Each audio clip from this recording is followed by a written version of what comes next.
Just like everyone else, I'm twiddling my thumbs as I wait for the Pokebank to go live. To my left, I see my Pokemon White with my all-star team patiently waiting to be unleashed in fully rendered 3D graphics.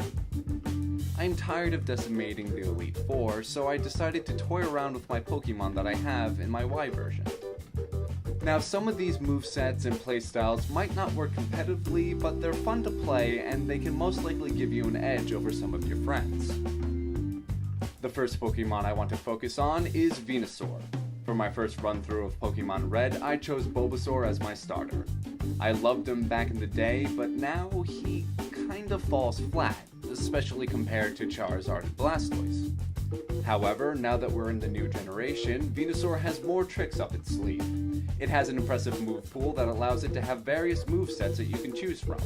Tank, Staller, and even a heavy-hitting sweeper. Now, my Venusaur isn't currently in top fighting conditions, as I'm not planning on competing anytime soon. So this goes without saying, but follow what I say, not as I do, or what you see in the video. Where I think Venusaur shines the most is in a double battle, especially with intense sunlight. With Chlorophyll, Venusaur can keep up with most Pokemon, and an instant cast Solar Beam with Stab is nothing to joke about. You can run it with Growth to make it more of a monster, or Synthesis to make it outlast even the expiration date of a Twinkie. Having it Mega Evolve makes it lose the speed from Chlorophyll, but becomes one beefy Dino Plant Lizard thingy. I have an Espeon with Sunny Day and Helping Hand as my Venusaur's partner, because I'm mean and I can harvest VP like a cash crop in the Battle Mansion.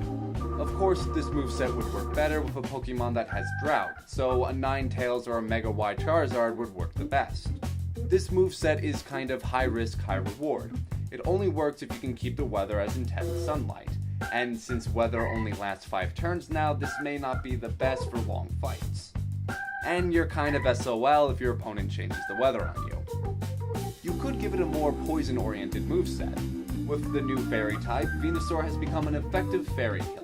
The Toxic then Venoshock combo is always a great choice, but Sludge Bomb is more reliable if you don't want to waste time doing the setup. Give it Leech Seed and Protect for some defense, and you have a pretty annoying Venusaur on your hands. This works great with a poison team or a doubles partner like Tentacruel with poison moves like Toxic Spikes and Toxic.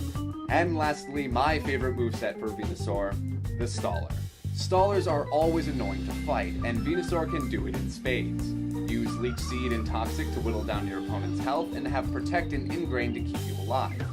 I use Giga Drain for my Venusaur on White just to speed things up, but Ingrain or Synthesis works just fine. Mega Evolved Venusaur laughs at fire and ice attacks, but you can just stick with the classic Leftovers or Big Root. After that, go on Netflix and watch something.